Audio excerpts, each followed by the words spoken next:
Iarăși avem un caz de vandalizare a monumentelor noastre naționale.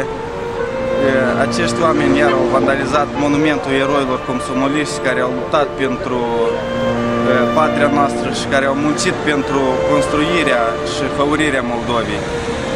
Dar pentru noi nu este ceva noi, deci acești oameni pe noi nu ne surprind, pentru că ei pe 7 aprilie au vandalizat și clădiri ca Parlamentul și Guvernul, și adică ei vandalizează în Moldova deci multe lucruri.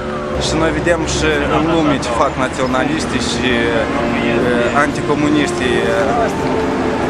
Mă refer la cazul din Norvegia. И красивый памятник. За этим надо ухаживать и смотреть. Отрицательно. Больные люди. Место жительства достижения у них. What's happening from us? Очень плохо отношусь к этому.